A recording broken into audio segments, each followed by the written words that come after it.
감사합니다. 우리 하나님께 영광의 박수 다시 한번 드리겠습니다.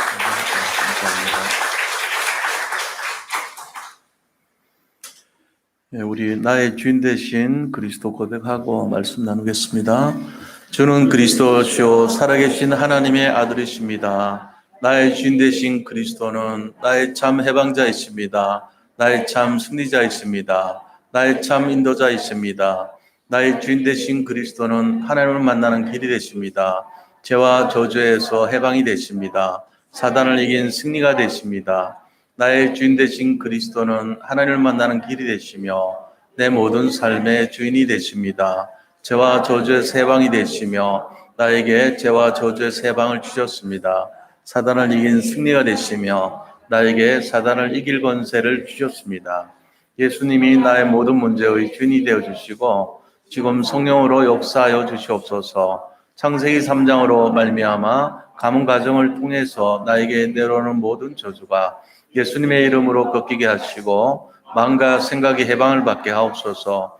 나의 모든 배우의 역사는 악한 영혼 예수 그리스도의 이름으로 명하노니 지금 떠나갈지어다. 모든 문제 해결자이신 예수 그리스도의 이름으로 기도합니다. 아멘. 마가복음 11장 24절 그러므로 내가 너에게 말하노니 무엇이든지 기도하고 구하는 것은 받은 줄로 믿으라. 그리하면 너에게 그대로 되리라. 마태복음 6장 33절 그런즉 너희는 먼저 그의 나라와 그의 의를 구하라. 그리하면 이 모든 것을 너희에게 더하시리라. 아멘. 네, 오늘 에스겔서 37장 1절에서 10절의 말씀을 통해서 너는 생기를 향하여 대언하라 라는 제목으로 말씀을 나누고자 합니다. 우리 서로 옆에 계신 분들 보시면서 인사 나눕니다. 그리스도는 완전하고 충분하고 모든 것입니다.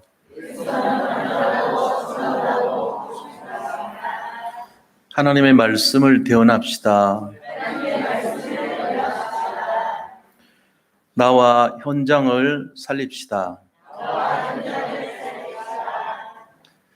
우리는 지난 주간에도 하나님 자녀가 되어서 하나님을 아빠 아버지라고 부르는 신분을 받았다는 것을 알게 됐습니다.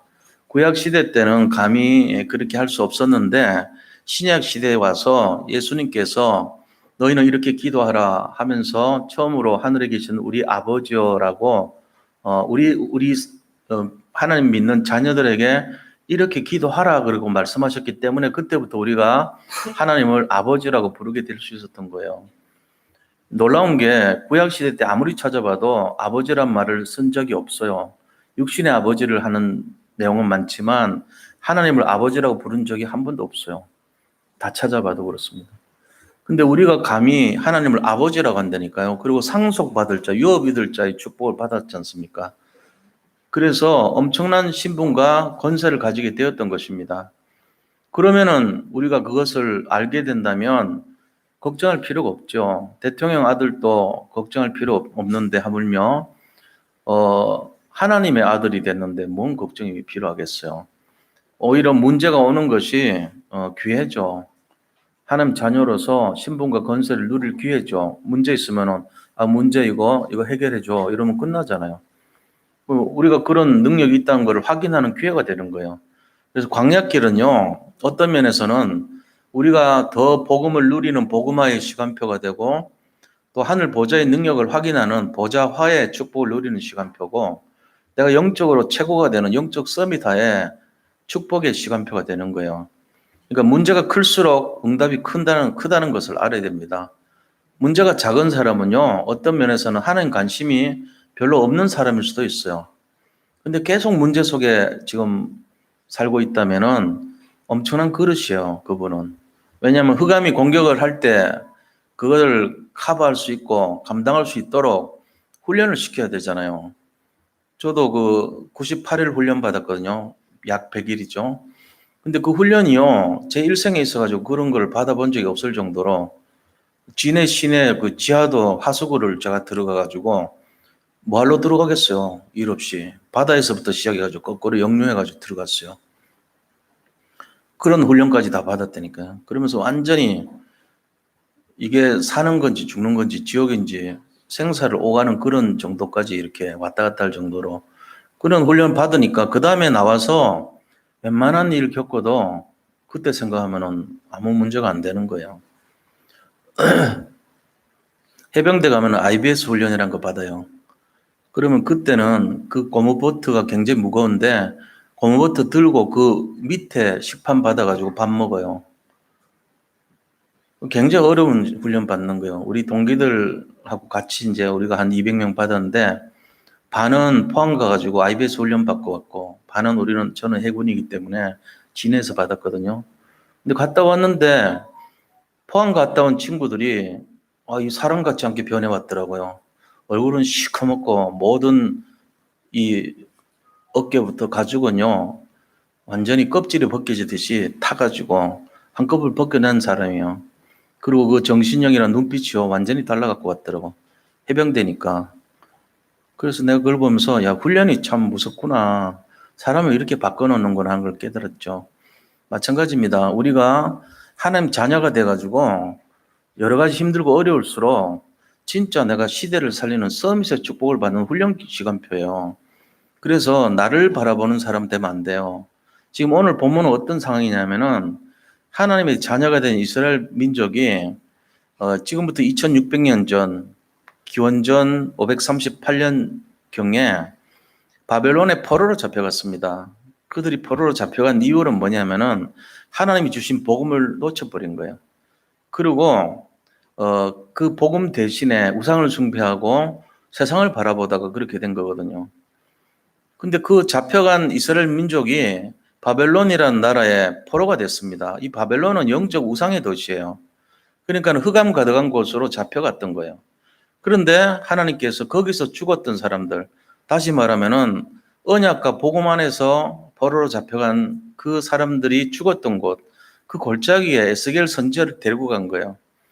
그러니까 복음 밖에 있는 사람들을 데려간 게 아니고 복음 안에 있던 사람들이 죽은 장소로 데려갔어요. 근데 거기는 보니까 마른 뼈다귀가 가득하더라 그랬어요. 제가 예수님 믿고 얼마 안 됐을 때 꿈을 꿨는데요. 저는 꿈을 잘 안 꿔요. 일생에 몇 번 기억이 나는 꿈 중에 이게 기억이 나요, 지금도.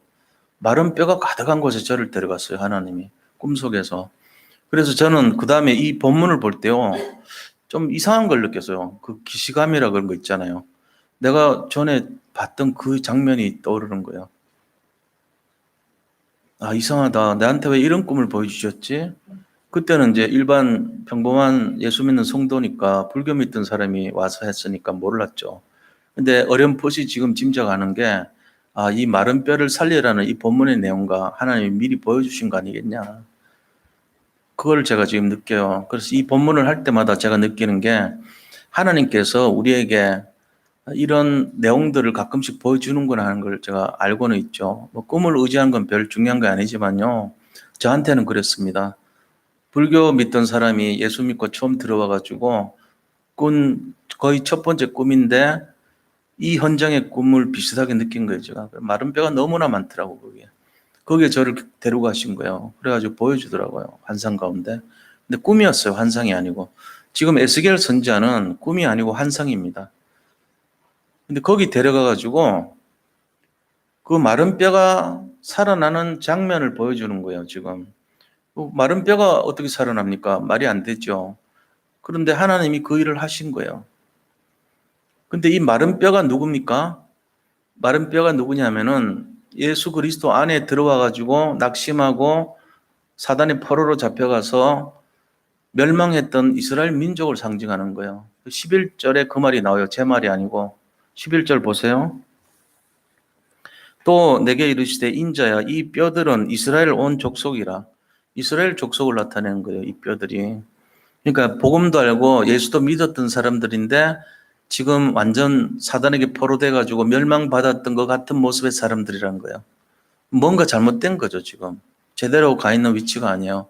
근데 이 뼈들의 모습이 어떻게 변화될 것인가를 예언합니다, 예수님이, 하나님이. 뭐라고 예언합니까? 그들이 이르기를 우리의 뼈들이 말랐고 우리의 소망이 없어졌으니 우리는 다 멸절되었다 하느니라. 그러니까 완전히 포기 상태인 거 있죠. 내가 지금 너무 힘들어. 나는 경제적으로도 완전 망했고 내가 희망도 없고 나는 마른 뼈야. 지금 포로로 잡혀갔어. 나는 고향으로도 못 가. 이런 절망의 상태를 나타낸다는 거예요. 그러면서 12절에 보니까 그러므로 너는 대언하여 그들에게 이르기를 주 여호와께서 이같이 말씀하시기를 내 백성들아 내가 너희 무덤을 열고 너희로 거기에서 나오게 하고 이스라엘 땅으로 들어가게 하리라. 죽었던 이 뼈를요 살려가지고 무덤에서 나오게 부활시켜서 다시 고향으로 돌려보낸대요. 그게 하나님 능력이에요. 이걸 위해서 에스겔 선지자를 데려간 거예요 지금. 자, 그럼 이게 무슨 뜻입니까? 지금 예수님 안에 있는 사람들이 지금 전 세계 사람들이 나중에는 확대가 되겠지만 지금은 예수님 믿는 안에 있는 사람인데 확신도 없고 현실만 바라보고 맨날 포기하고 자기 자신의 어떤 그런 모습 있잖아요. 꼬라지라 그래 그걸. 자기 꼬라지에 빠져 있고 자기의 현실 문제에 빠져 있고 돈 문제에 빠져 있고 그다음에 병에 걸려 있고 미래도 없고 희망도 없고 절망 속에 잡혀 있고 뭘 하려고 그래도 아무것도 소망이 없는 그런 인생 있잖아요. 거기에 대해 가지고 복음을 전하라는 메시지죠. 그래서 그들을 부활시키라는 거예요. 그래서 그들이 살아나서 다시 원래 당연히 가야 될 곳으로 가게 만들어 주겠다는 거예요. 이게 지금 오늘 본문의 메시지입니다. 그럼 우리가 결론이 뻔한 거죠. 뻔한 게 아니고 결론이 확실한 거죠. 결론이 뭡니까? 말씀 대언하라는 거잖아요. 왜요? 생명의 말씀이고 부활의 말씀이니까 능력의 말씀이니까 그들에게 희망의 소망의 말씀을 전하라는 거 아닙니까? 오늘 그 내용입니다. 지금 우리 가운데도 있을 수 있거든요. 나는 도대체 희망이 없어. 나는 지금 너무 힘들어. 나는 지금 걸려 있는 게 너무 복잡해. 돈 문제 걸려 있고, 여러 가지로 질병 문제 걸려 있고, 나는 멍청해. 나는 도대체 뭔지도 모르겠어. 내가 사는 게 아니야. 나는 절망이야. 내 앞날은 도대체 계산이 안 돼. 이런 사람들이 있다니까요. 예수 믿고 복음 안에 와가지고 예배도 드려요. 근데도 그런 사람들이 있어요. 그 사람들에게 일단 뭘 하라고요? 분명한 확신을 심어주라는 거예요. 생명의 말씀을 받는 원리를 전달해 주라는 거예요. 왜 그렇습니까? 이렇게 많은 복음 드렸고 그리스도 알게 했는데도 누리지 못하는 사람들이 너무나 많다는 거예요. 우리 몸은요 한 60조 개의 세포로 구성되어 있습니다. 근데 이게 놀랍게도 하나님은 그 개개인의 몸을요 한 3달이나 4달 사이에 한 번씩 교체를 시켜요. 우리가 모르죠. 하나님은 계속 그 세포를 걷어가고 새로 만들고 있어요. 뼈도 그렇습니다. 뼈까지 그래요. 이 뼈가요 순환되는 과정에서 덜 만들어지면은 골다 걱정이 생기는 거예요. 우리 세포가 그렇다니까요. 위의 세포가 그래요. 위의 세포. 위가 서서히 한쪽은 퇴화가 되고 또 한쪽은 살아나고 있어요. 이 순환 과정이 잘못되면 대사가 잘못됐다 그러는 거예요. 그래서 늘 뭐가 이렇게 좀 염증이 많고 그런 사람이 되는 겁니다. 이제 그게 원활하게 조정이 되고 새로 생기는 능력이 생기는 거를 활력이 있다 그러죠. 그러면서 그 사람은 건강하다 그런 거예요. 지금 이런 상태에 대한 것을 우리가 모르죠. 잠잘 때 그게 다 일어나죠. 새로운 세포가 일어나고 옛날 세포는 새로 분해되고 없어지면서 재생산되고 그게 계속 일어나는 거예요. 우리 몸이 그렇게 생겼어요. 전부 다. 우리는 모르지만 하나님 지금도 일을 하시고 생명 활동을 일으키시고 모든 것을 지금 오늘 말씀하고 있는 이 내용처럼 마른 뼈 같은 우리를요 새롭게 부활시키고 있어요. 우리 몸속에서 부활이 되고 있습니다. 몰라서 그렇지. 계속 없어지고 사멸하고 생기고 또 부활되고 성장하고 계속 그래요. 애들은 그게 키가 크면서 자라가고요. 어른들은 멈추지만 그 활동이 계속되고 있습니다. 그걸 생명 활동이라고 그래요. 마찬가지로 신앙생활을 하면은 이 내용이 우리 몸에서 성취돼야 돼요. 그래서 오늘 이 본문의 1절에서 10절의 내용은요. 결론이 뭡니까? 마른 뼈가 사람이 돼서 무덤에서 빠져나와서 다시 부활해서 원래 고향으로 본향으로 돌아간다는 거예요. 그걸 위해서 필요한 것이 무엇인가? 생명의 역사가 필요한 거죠. 자, 그러면 생명의 역사는 어떻게 일어나는가? 그걸 알면은 다 회복될 거 아닙니까? 경제도 회복되고 질병도 회복되고 원래 인간의 모습으로 회복된다는 거 아닙니까? 내가 왜 이렇게 눌리고 힘들고 어렵고 현실 문제 바라보고 이 많은 복음 속에서 나는 왜 그렇게 갈등하는가? 모든 문제 해답인 그리스도를 알고 있으면서도 나는 왜 이렇게 방황하는가? 여기에 대한 답을 찾는 시간이 되어야 될 줄로 믿습니다. 오늘 이거 갖고 가셔야 돼요. 오늘 과제는 그겁니다. 오늘 말씀 속에서 내가 생명의 역사를 잡자. 내가 그렇게 잃어버리고 빼앗겼던 이 생명 활동의 역사를 찾자. 그 열쇠가 무엇인가? 이거를 회복하는 시간 되시기를 축원드립니다. 자, 그렇다면은 본론에 들어가서 첫 번째요. 우리가 알아야 될 것이 뭐냐면요. 생명의 역사는 어떻게 일어나는가에 대한 거. 이거 굉장히 중요한 열쇠죠. 생명의 역사가 일어난 줄 알면 모든 게 회복되는 열쇠잖아요. 자, 생명의 역사 키 첫 번째입니다. 어떻게 일어나는지 알아야 됩니다. 하나님께서 우리에게 1절의 말씀을 통해서 생명의 역사의 시작이 어떻게 되는지를 설명해 주시고 있어요. 1절 보세요. 여호와께서 권능으로 내게 임재하시고 그의 영으로 나를 데리고 가서 골짜기 가운데 두셨는데 거기 뼈가 가득하더래요. 이게 생명의 역사의 시작이에요. 세 가지 열쇠가 있어요. 뭡니까? 하나님께서 여호와께서 권능으로 그랬어요. 여호와의 권능입니다. 생명의 역사의 시작은 여호와의 권능이 시작입니다. 그 다음에 그 권능이 어떻게 하신다고요? 둘째가 임재하세요. 누구에게요? 내게 임재하세요. 이거를 임마누엘이라고 그래요. 임마누엘. 나에게 임재하신다는 거예요. 우리에게 임재하시는 것이 임마누엘이요. 나에게는 임마니엘이라고 그래요. 원래는. 네가 나란 뜻이고 누는 우리란 뜻이에요. 임마누엘. 우리와 함께 하시는 걸 말해요. 나하고 내게 임했으니까 임마니엘이죠. 여기서는. 두 번째 키가 임마누엘이란 말이에요. 세 번째는요. 그의 영으로 그랬어요. 성령입니다. 그의 영으로 나를 데리고 이게 이제 모든 것을 살리는 것의 시작이 이 세 가지입니다. 세 가지. 뭐라고요? 여호와의 권능, 보좌의 능력을 말해요. 자, 두 번째는 임마누엘, 세 번째는 그의 영 그랬습니다. 이거를 첫 시작이라는 걸 깨닫고 알고 계셔야 돼요. 이게 처음이에요. 그러면은 점검을 하셔야 됩니다. 왜 내게는 생명 역사가 안 일어났지 그동안? 나는 마른 뼈 같은 상황인데 왜 나를 부활시키지 않았고 내가 왜 이렇게 생명 역사가 안 일어났지? 내가 왜 맨날 시달렸지? 이 세 가지가 있는지 점검하셔야 돼요. 여호와의 권능이 내게 있는가? 임마누엘의 능력이 내게 있는가? 그의 성령이 내게 있는가? 다 우리는 있습니다. 근데 나는 없는데 모르겠는데 하는 분들은요. 완전 속은 거예요. 사단에게 길들여져 가지고 있는데 없는 것처럼 느끼고 사는 거예요, 지금. 그래서 그래요. 이 세 가지는 없는 사람은 구원받지 못해요. 이 세 가지가 동시에 하나로 돼 있어요. 예수님 영접할 때 이 세 가지는 같이 와요, 우리한테. 그래서 지금도 오고 우리가 아무리 안 된다 그래도 떠나지 않습니다. 옛날에 제가 그 영접시켰는데요. 그 강명시 하안동에서 영접시켰어요. 근데 그 부모님이 찾아왔더라고, 나한테. 우리 그 하안동 지교회당에 찾아왔어요. 그래가지고 뭐라고 얘기하냐면은 아니 우리 애는 종갓집인데 그런 거 하면 안 된다고 이거 물려달라고 그러더라고. 그래서 안 된다 그랬어요. 한번 들어간 영은 우리가 함부로 할 수 없습니다. 물릴 수 없으니까 그냥 그대로 사십시오. 이렇게 돌려보냈어요, 제가. 우리가 영접하는 순간에 이 세 가지가 우리에게 와버려요. 믿으시 바랍니다. 첫째는 여호와의 권능이 오고요. 두 번째는 임마누엘이 임하는 거고요. 세 번째는 그의 영이 함께해요. 이 세 가지 같은 말이에요, 사실은. 이게 틀린 게 아니고 세 가지가 한꺼번에 같은 말이고 나한테 들어와 있습니다. 영원히 떠나지 않습니다. 내가 떠나라고 소금 뿌리고 이런 식으로 해도 안 떠나요. 예수님 무슨 그거 겁냅니까? 나를 영원히 붙들고 계세요. 하나님의 보좌의 능력이 임하고 임마누엘로 함께 하시고 그의 영으로 함께 하는 거예요. 이걸 진짜로 잡으시기를 축복합니다. 예. 그래서 현실을 제대로 알아야 돼요. 적당히 알면 안 돼요. 느낌으로 알면 큰일 나요.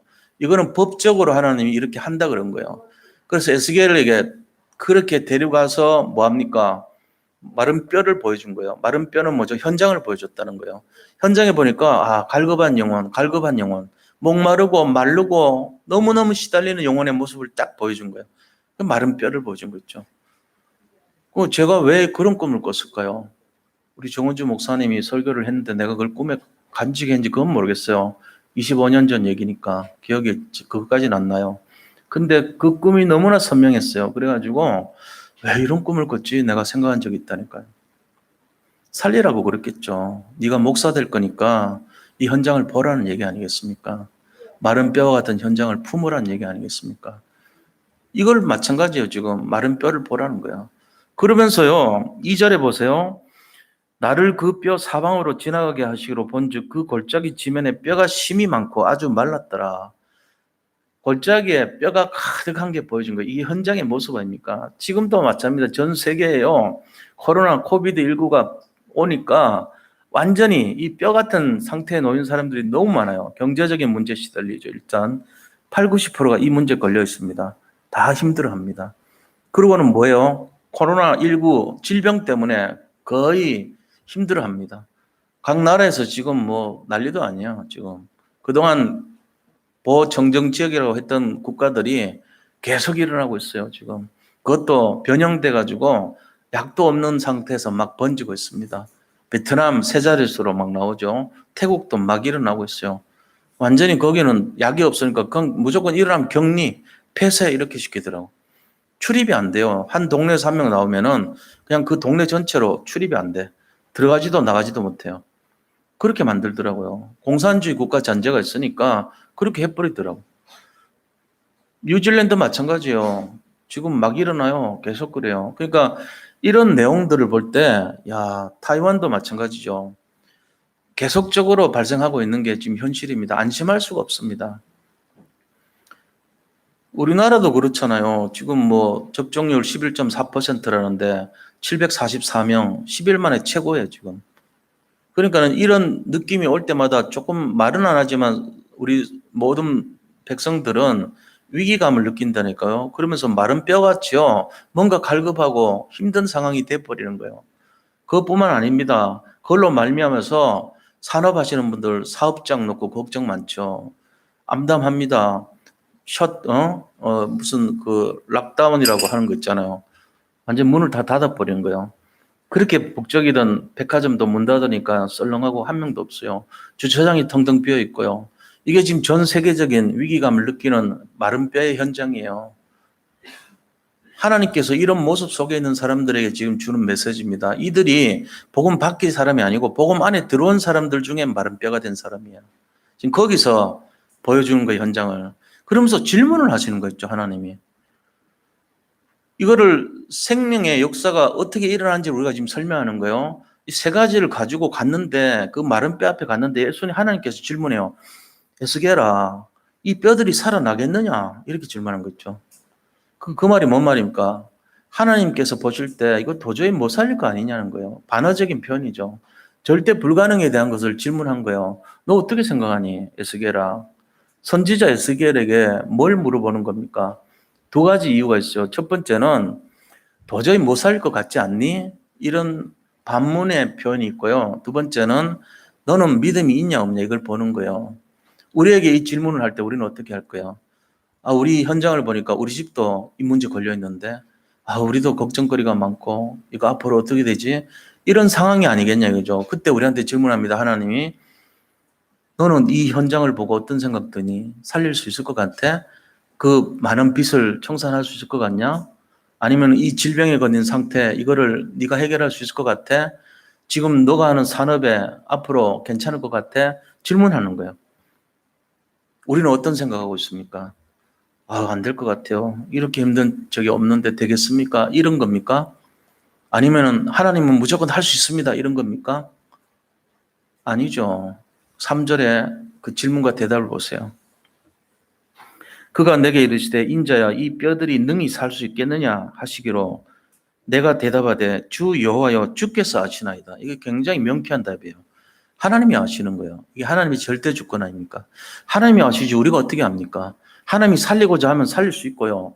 하나님이 죽이자고 하면 죽는 거예요. 그러니까 모든 권한이 하나님 손에 있다는 것을 말씀하시는 겁니다. 우리가 이걸 믿음이라고 그래요. 그럼 우리는 지금 눈앞에 있는 현실을 바라보고 내가 판단한 것이 맞다고 생각합니까? 100% 틀린 겁니다. 그걸 인정하셔야 돼요. 우리가 보고 판단한 것은 전부 버려도 될 거예요. 아무 쓰레기 같은 거예요. 그거는. 하나님이 하시는 거예요. 이걸 바꾸시라는 내용입니다. 오늘 3절의 열쇠가 뭐냐? 생명 역사는 하나님 손에 달려있다 이겁니다. 그래서 이걸 잡고 있어야 돼요. 그러니까 하나님의 여호와의 능력과 권능과 임마누엘과 그의 성령으로 하시고 하나님이 주권으로 하신다는 거예요. 하나님을 바라봐야 돼요. 우리가. 내가 뭘 하려고 하면 안 돼요. 에스겔 선지자는 명쾌한 대답을 했어요. 하나님이 아시나이다. 우리에게 질문할 때 너희 집이 살 수 있겠느냐? 너희 집에 있는 우환과 문제가 떠날 수 있겠느냐? 하나님이 할 수 있습니다. 하나님이 아십니다. 절대 주권으로 믿어야 됩니다. 그래서 우리가 예수 믿고 신앙생활을 하는 거예요. 왜 신앙생활을 합니까? 쓸데없이 이 귀한 시간에 들로 산으로 얼마나 놀러 가기 좋은 시절인데. 안 그래요? 근데 그렇게 안 해요, 우리는. 예배 드려요. 왜요? 여기 뭔가 이유가 있기 때문에 그렇잖아요. 무슨 이유요? 하나님의 절대 주권을 믿기 때문에 그런 거예요. 자, 세 번째 이유가 뭐냐 하는 거예요. 뭐 때문에 그러냐. 자, 에스겔이 그렇게 답변을 했습니다. 그러면은 우리가 두 번째입니다. 작은 두 번째로 생명의 역사는 어떻게 일어나는지. 아까 시작은 보좌의 능력과 임마누엘과 그의 영이라 그랬잖아요. 그 다음 단계는 뭐죠? 하나님의 절대 주권, 하나님 생각, 뜻, 하나님의 뜻이에요, 바로. 하나님이 원하시는 대로 하는 거예요. 근데 거기에서 중요한 키가 있어요. 그게 뭐냐는 거예요. 4절, 5절입니다. 그게 바로. 이거는 너무 중요한 거예요. 4절, 5절은 절대로 잊으면 안 돼요. 자, 4절이 핵심적인 생명 역사 시작입니다. 또 내게 이르시되 너는 이 모든 뼈에게 대언하여 이르기를 너희 마른 뼈들아 여호와의 말씀을 들을지어다. 자, 마른 뼈한테 주는 생명 역사의 시작이요 말씀이에요. 너희는 말씀을 들을지어다. 아, 이 말씀이 뭔가 이유가 있구나. 말씀을 들을지어다. 뭐죠? 예배를 들을지어다. 예배 참여해란 말이에요. 거기서 선포되는 말씀이 뭔가 능력의 말씀이고 생명의 말씀이라는 거죠. 이게 살리는 열쇠 키의 첫 번째요. 말씀. 말씀 잡으시기 바랍니다. 예배를 놓치면 안 돼요. 아, 오늘 좀 바쁜데? 난 죽으러 가는 거예요. 그러면은. 바쁜 그것이 나를 죽이는 거예요. 아, 내가 오늘 굉장히 중요한 약속이 있는데 그 중요한 약속이 굉장히 힘들게 되는 거예요. 나를 지름길로 죽이는 길이면 어떡하겠어? 그거 하겠어요. 어떤 형태로든 조정을 해서 말씀 듣는 것에 참여하는 게 맞죠. 근데 우리는 그걸 잘 몰라요, 사실은. 이게 얼마나 중요한지 몰랐고, 그동안 몰랐으니까. 마른 뼈를 살리는 열쇠는 말씀을 따라가는 거예요. 그 다음에 5절이 두 번째 열쇠입니다. 5절에 뭐라 했습니까? 주 여호와께서 이 뼈들에게 이같이 말씀하시기를 내가 생기를 너희에게 들어가게 하리니 너희가 살아나리라. 아, 이 생기가 중요하구나 한 걸 알아야 돼요. 그러니까 키가 뭐냐면 말씀과 생기입니다. 생기란 게 뭐죠? 우리도 많이 쓰는 말입니다. 이 생기. 생기가 없네, 얘가. 생기가 없네. 그렇잖아요. 그 생기는 뭐냐면은 사람을 살리게 하는 힘을 말해요. 생기. 생명력을 말하는 거죠. 근데 이 생기와 같은 말로 쓴 게 뭐냐면요. 창세기 2장 7절에 쓴 말과 단어와 똑같아요. 뜻이. 거기도 보면은 흙으로 아담을 만드시고 거기에 생기를 집어넣더라 이래 됐어요. 생기를 집어넣으니 생명이 된지라 이랬거든요. 그러니까 생기를 넣으니까 살아있는 영적 존재가 됐다는 거예요. 생기가 사람을 살았다고 할 때 그 살았다는 것이구나. 이게 생기예요. 그러면은 이 헬라 말로는 르아흐라 그럽니다. 르아흐. 히브리 말도 르아흐라 그래요. 근데 르아흐는 무슨 뜻이냐면은 원래는 두 가지 뜻이 있어요. 하나는 바람이란 뜻이 있어요. 두 번째는 성령이란 뜻이었습니다. 근데 그걸 합쳐가지고 생기라 그래요. 자, 우리가요, 지금 생기의 모습을 보여드릴게요. 제가 여기서 생기를 잠깐 끊을게요. 그러면 어떻게 됩니까? 생기를 끊으니까 안 돌아가죠. 자, 생기를 집어넣습니다. 생기를 집어넣으니까 돌아가죠. 여기에서 생기가 뭡니까? 전기입니다. 에너지란 말이에요. 어떤 것을 움직이게 하는 에너지가 생기가 되는 거예요. 그 생기가 들어가면 어떤 장치에 대해서 움직임이 생기는 거죠. 우리 몸에도 하나님이 흙으로 구조를 만들어요. 이거를 하드웨어잖아요. 근데 이게 움직이고 하는 것은 소프트웨어. 예를 들면 하드웨어인 몸을 만들어 놨는데 눈에 보게 만들고 들리게 만들고 말하게 만드는 거는 내면의 작용에 의해서 일어나요. 저는 또 글을 쓸 수도 있어요. 자, 이런 거에 모든 것이 뭐죠? 생기가 없으면 안 돼요. 그 생기가 없다는 상태를 죽었다 그래요. 죽은 것은 안 돼요. 끝나는 거예요. 왜? 생명력이 없어지는 거예요. 내가 밥을 안 먹은 거하고 죽은 거는 또 다른 겁니다. 밥을 먹는 거하고 사는 거는 또 다른 거예요. 죽음이란 것이 생기에 해당하는 거예요. 내가 살고 죽는 거에 뭔가 선이 있을 거 아니에요. 내가 죽었다는 말은 생기가 떠난 걸 말이에요. 내가 살았다는 말은 그 생기가 들어온 상태를 말이에요. 잠자는 거는 생기가 있는 상태인데 잠을 자고 있는 것뿐이에요. 휴식이죠. 생기란 것은 우리가 살아있는 생명의 근원을 생기라 그러는 거예요. 이게 호흡일 수도 있고 성령일 수도 있는데 그걸 떠나서 생명의 원천을 말해요. 이게 생기입니다. 다시 말하면 이 생기와 같은 본질이 뭐냐? 하나님이에요. 하나님의 본질이 생기예요. 하나님은 살아있는 능력의 소유자고 생기를 말하는 거예요. 그래서 우리가 생기를 가져야 돼요. 근데 생기를 일으키는 원리가 뭐라고요? 말씀을 잡고 말씀을 잡을 때 생기가 내 속에 들어와요. 죽었던 내 영혼이 살아나는 열쇠가 말씀이고 그 말씀에 의해서 생기가 흩어졌던 생기가 나한테로 들어오면서 내가 생명을 얻는 거예요. 마른 뼈 같은 이 상태는 생기가 끊어진 상태예요. 근데 거기에 하나님이 말씀으로 대언하니까 말씀이 응답되면서 생기가 들어와 버린 거예요. 이러면서 사람이 돼버려요. 생명 부활하는 거예요. 그러니까 이 부활의 능력이란 말이에요. 생명의 역사는 부활의 역사예요. 그러니까 그의 역사의 키는 뭐죠? 바로 예배입니다. 말씀의 역사와 생기의 역사가 합쳐진 걸 예배라 그래요. 예배를 드리는데 뭐 바뀌나? 안 바뀌지?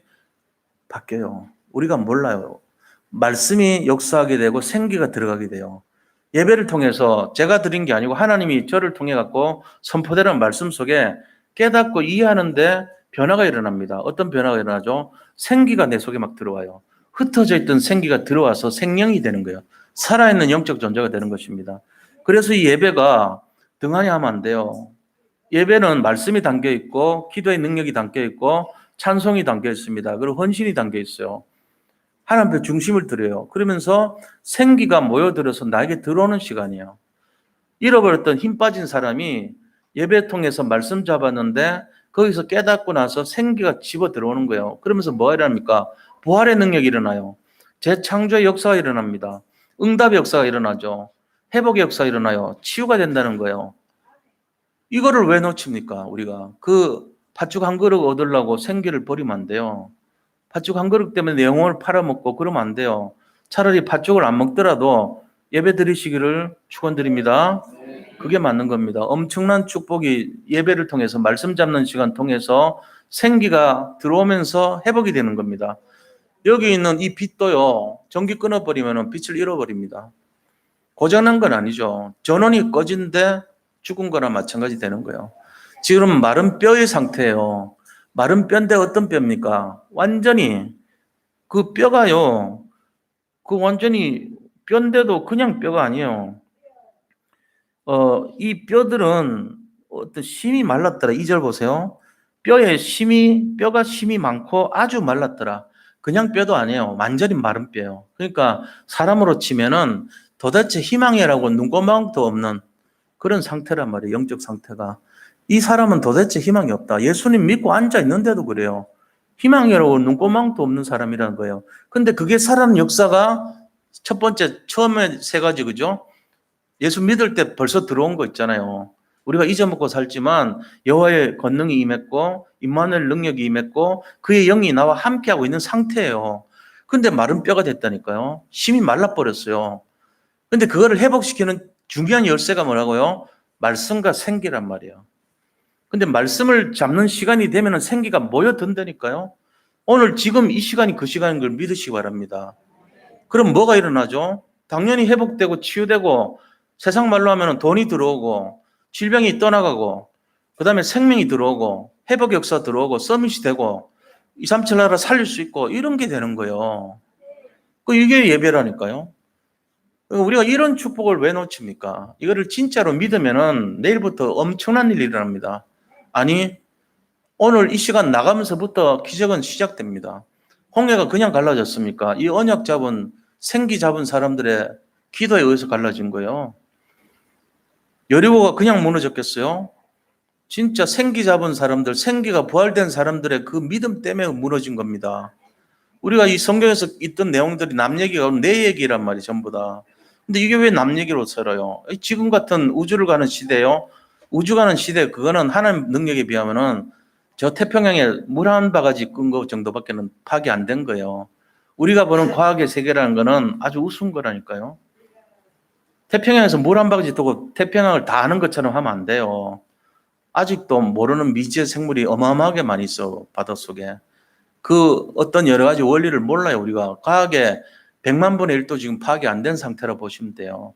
첨단이 아니라니까요. 머리카락 하나도 창조 못해요. 현대 과학이 이렇게 첨단인데 피도 하나 못 만들어요. 인공피 만드는데 하나님이 만든 그 피에 비하면 능력이 전혀 미칠 수가 없어요. 그 피 갖고 못 만들어요. 안 돼요. 우리 몸속에 있는 그 별거 아닌 것 같은 피, 혈장과 혈소판, 백혈구, 적혈구 다 알죠. 미토콘드리아도 있고 뭐 다 알죠. 천만의 말씀입니다. 피 갖고 못 만듭니다. 머리카락 하나도 못 만들어요. 그럼 뭐 하는데 우리가 대단한 과학자는 뭔데요? 발명이 아니고 발견이에요. 단지 하나님 만들어 놓은 거를 그냥 원칙과 법칙을 찾는 거에 지나지 않아요. 그래서 우리가 쓸 수 있는 말은 재창조라고 하는 거예요. 창조의 영역은 하나님이 하시는 거예요. 우리가 못해요. 그거를 흉내라도 내면은 안 돼요. 하나님 영역이기 때문에. 생각해 보세요. 어떻게 흙으로 빚은 사람들이 이렇게 말을 합니까?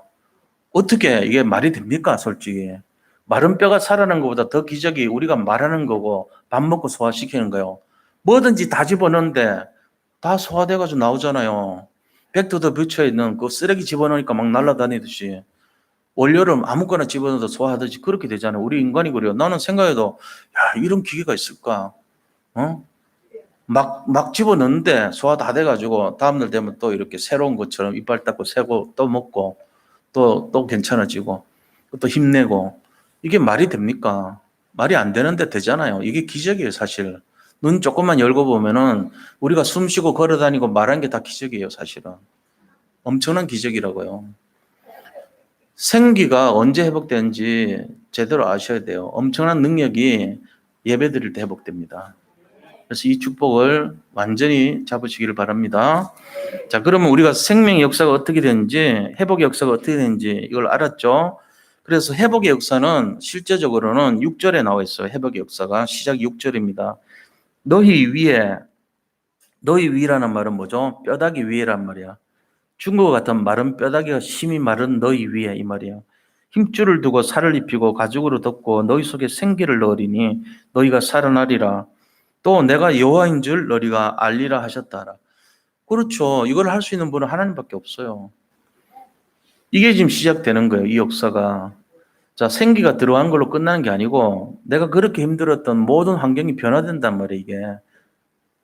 경제 문제가 회복되고 질병 문제가 회복이 되고 내 산업이 회복이 되고 교회가 부흥이 되고 정말 희망 얻던 사람이 부활의 능력으로 회복이 되고 이게 일어난다는 말이에요. 엄청난 역사예요, 사실은.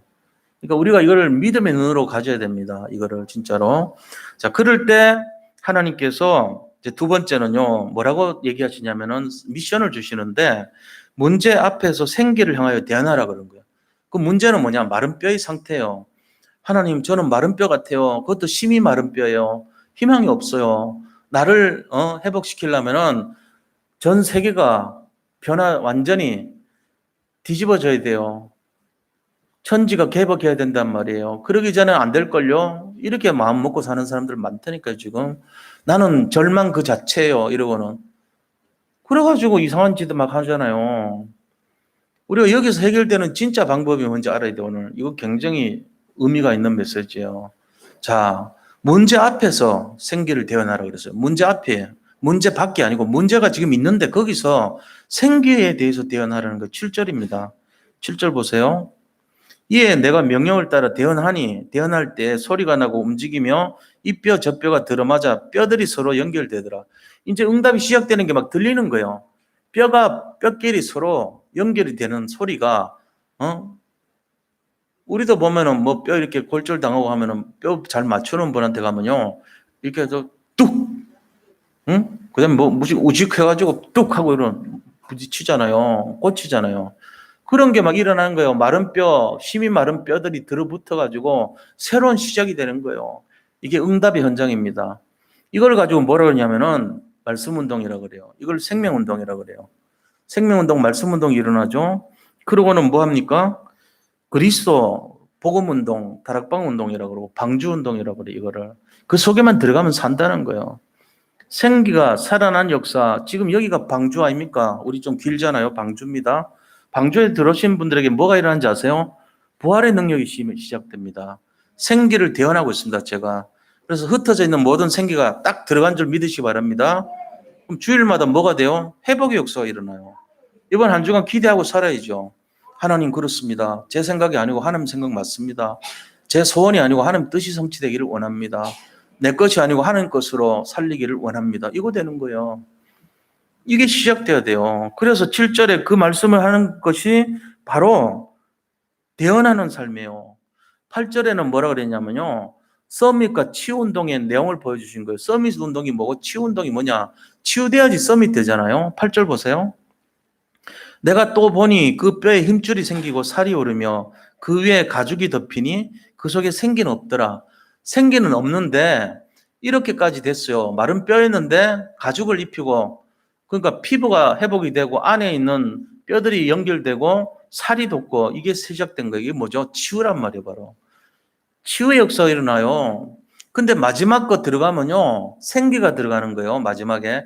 생기는 없더라 그랬는데 생기 들어가면 뭐가 돼요? 서밋이 되는 거예요. 생기가 들어가면 영적 서밋이 되는 거죠. 그러니까 우리가 이 하는 일들이 지금 강단에서 하는 이 내용이요. 모든 마른 뼈 같은 사람들의 인생에 생기를 집어넣는 운동이에요. 저도 그거 지금 하고 있잖아요. 제가 대언하는 거예요.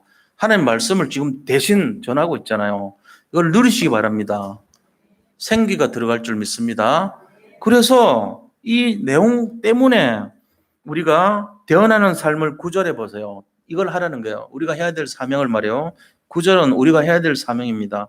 또 내게 이르시되 인자여 너는 생기를 향하여 대언하라. 생기에게 대언하여 이르기를 주 여호와께서 이같이 말씀하시기를 생기야 사방에서부터 와서 이 죽음을 당한 자에게 불어서 살아나게 하라 하셨다 하라. 그러니까 우리가 고문풍선 불잖아요. 그것처럼 생기를 가지고 그 마른 뼈가 살아난 거기다 불어서 살아나게 하라는 거예요. 가득 채워가지고. 이게 그럼 뭔 말입니까? 이걸 불어서 살아나게 하라는 말은 복음을 전하라는 겁니다. 우리가 복음이 생깁니다. 복음이 들어가면 살아나요. 복음 없는 사람은 죽은 목숨과 같은 거예요. 그래서 복음을 집어넣으라는 거예요. 이스라엘 사람들에게 복음을 전하라고 생기를 불어넣으라고 그러는데 그들이 자기 것만 챙긴 거예요. 그 바리새인이 됐죠. 그래서 촛대를 옮겼습니다. 초대교회로. 그 초대교회 사람들은 자기의 유익을 구하지 않고 생기를 불어넣는 생명운동을 했던 것입니다. 그게 지금 전 세계로 퍼져나가서 사도 바울이 그 일에 앞장섰던 겁니다. 로마 복음화가 됐고 전 세계 복음화가 됐던 것입니다. 이제 우리가 그 바톤을 이었어요. 우리도 똑같이 생기를 불어넣는 일을 해야 될 줄로 믿습니다. 어디를 대상으로요? 237 나라 5천 종족을 향해서 그리고 TCK 서드컬처 퀴즈라 해가지고 제3문화권의 사각지대에 놓인 아이들을 향해서 그리고 전도와 선교 그 다음에 우리가 살려야 될 현장에 갈급한 현장들에게 방황하는 사람들에게 이 복음을 전하기 위해서 생기를 대언하는 일을 해야 될 줄로 믿습니다. 우리 모든 성도님들 때를 얻든지 못 얻든지 생기를 대언하시기를 축복합니다. 예, 그래서 생기를 향하여 대언하라 이 말이 이해가 안 되잖아요. 생기를 대언하라는 말은 이해가 되는데 생기를 향하여 대언하래요. 그 여기서 말하는 생기를 향하여 할 때 생기는요. 르아흐의 생기는 맞지만 하나님을 뜻하는 거예요. 생명의 근본을 말해요. 그리고 바로 그것이 그리스도고 바로 성령입니다.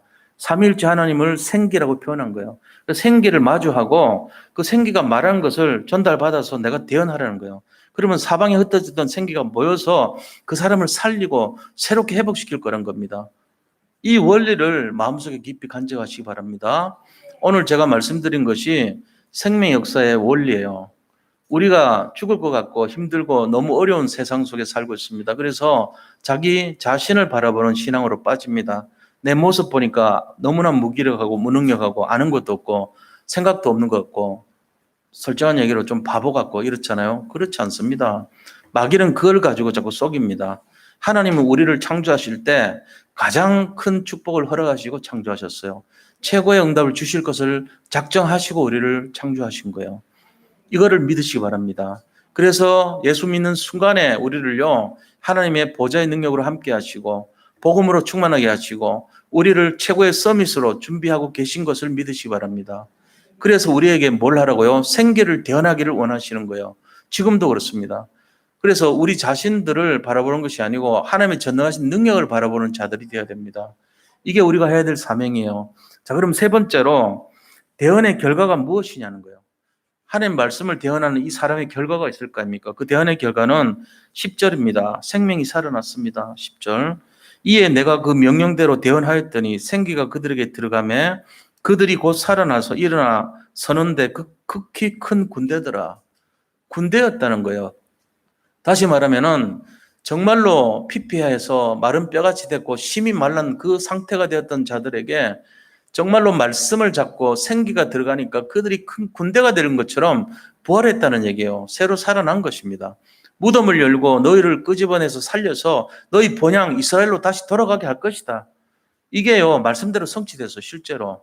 왜요? 포로 586년, BC 586년에 포로를 재워서 3차 포로로 잡혀왔어요. 1차 때는 먼저 잡혀온 사람들이 있어요. 1차, 2차, 3차 다 잡혀서 완전히 이제 끝났는데 그들이 고레스 왕에 의해서 다시 귀환을 합니다. 약 5만 명의 사람이요. 그게 바벨론에서 다시 돌아가서 그들이 성전을 재건하고 성벽을 재건하고 먼저 느헤미야가 그다음 성전 재건하면 학교와 스가랴가 그런 일을 해가지고 다 회복이 됐어요. 실제로. 말씀대로 성취되는 거예요. 그러니까 오늘 또 우리가 이거 잡아야 됩니다. 말씀은 살아있고 활력이 있어서 우리의 영과 혼과 갈증, 관절과 골수를 찔러 쪼개까지 한다 그래서 변화시키는 거예요. 아, 나는 옛날에 그거 못 믿겠던데 아니요. 지금도 성취되고 있어요. 우리는 잠자는 사이에 수많은 60조의 세포가요. 계속 자라나고 없어지고 자라나고 없어지고 하면서 계속 이게 물갈이 하고 있는 거예요. 새로운 세포가. 1년 전에 세포 없어요, 우리 몸에. 옛날 세포 지나갔어요. 이전 것은 지나가고 새 것이 되는 거예요, 늘. 생기가 우리 속에서 움직이고 있는 거예요, 생기가. 이거를 말씀을 통해 가지고 잡고 말씀 놓치지 마세요. 생기를 누리시기를 축복합니다. 자, 그래서 이거대로 하면은 뭐가 일어나죠? 회복의 역사와 부흥의 역사가 일어나요. 노바디 같이 아무것도 없는 상황 속에서 에브리바디의 축복을 받아요. 모든 것을 할 수 있는 사람이 돼요. 부흥의 역사와 회복의 역사, 치유 역사 일어나요. 그래서 서밋이 되는 거예요. 하나밖에 없는 응답을 누리는 삶이 되는 것입니다. 이거를 우리가 누려야 될 거 아닙니까? 한 번밖에 없는 인생, 개인을 살리고 가정을 살리고 우리 자녀들을 살리고 또 우리의 현장과 교회를 살려야 될 거 아닙니까? 그리고 부흥의 역사와 회복의 역사, 응답의 역사가 하나님의 원리예요. 말씀 잡고 생기가 대언된 사람들에게 주는 당연한 축복이란 말씀입니다. 이 말은 해석을 하면은 돈 문제 해결받고 그것도 큰 응답을 받고요. 질병을 회복받고 건강을 회복하고요. 그리고는 교회가 회복되는 정도가 아니고 엄청난 부흥의 역사가 일어나고요. 우리 모든 산업인들이 최고의 응답을 누릴 수밖에 없고 직장 생활하는 분들이 미래가 완전히 열려 있고요. 하나님의 큰 응답과 능력과 축복 속에 살 수밖에 없다는 메시지예요. 마른 뼈 같은 우리 상태가 군대가 된다니까요. 오늘 이 말씀을 붙들고 승리하시기 바랍니다. 자, 결론이 뭡니까? 그리스도와 복음으로 결론 내시기 바랍니다. 예배를 회복하시기를 축복합니다. 절대로 말씀을 놓치지 마시기를 축원드립니다. 그렇게 해서 문제 앞에서 말씀 운동해야 돼요. 복음 전하는 운동을 하라는 것입니다. 그리고 이 7명의 대표적인 후대들이요, 7장을 막았어요. 결론이 뭐냐? 한 명만 제대로 복음 잡으면 그 가정, 가문, 자녀 다 살립니다. 한 사람이 중요한 거예요. 진짜 한 사람이 세계 최대의 응답을 받으려면 진짜 기도하는 부모가 돼야 되고요. 기도하는 자녀가 돼야 될 줄로 믿습니다. 언약 잡은 사람들은 부활의 능력을 맛볼 것입니다. 속지 말고 최고의 서밋의 축복을 마음껏 누리기를 축원드립니다. 예, 하나님 감사합니다. 오늘 너는 생기를 향하여 대나라는 이 말씀을 잡고 또한 한 주간을 승리하게 되기를 원합니다. 세상을 살리고 전도자의 축복 속에 하나님께서 원하시는 정말 살아있는 부활의 증인이 되게 하시고 능력의 증인이 되어서 모든 것을 회복하는 축복과 응답을 마음껏 누리게 하여 주옵소서. 예수 그리스도 이름으로 기도드립니다. 아멘. 자, 이 시간에 우리 이 생계를 대언할 수 있도록 같이 통성으로 함께 기도하겠습니다. 하나님께 감사드립니다. 우리는 비록 연약하지만 하나님을 아빠 아버지라 부를 수 있는 신분과 권세를 얻었습니다. 이제 말씀을 따라가고 말씀을 잡고 생계를 대언하는 이 복음운동의 주역이 되게 하여 주옵소서. 현장 바라보고 현실 바라보지 말게 하시고 오직 전능하신 하나님의 능력을 바라보며 마른 뼈와 같은 영적 상태에 있는 모든 사람들에게 생기를 대언하여서 군대와 같은 역사를 보게 하여 주옵소서. 아버지 하나님, 이것이 우리의 능력이 아니라 하나님의 전적인 능력인 것을 믿고 회복의 역사와 치유 역사, 응답의 역사를 볼 수 있도록 축복하여 주시옵소서. 우리 산돌예배교회 모든 성도님들이 어떤 문제와 사건 속에서도 현실에 속지 말게 하시고 오직 언약을 잡고 날마다 최고의 영적 상태에서 승리할 수 있도록 아버지 하나님께서 부활의 증인으로 당당히 서게 하여 주시옵소서. 모든 것을 감사드리며 살아계신 예수 그리스도 이름으로 기도드립니다. 아멘. 우리 찬송가 505장 찬송 드리면서 헌금하도록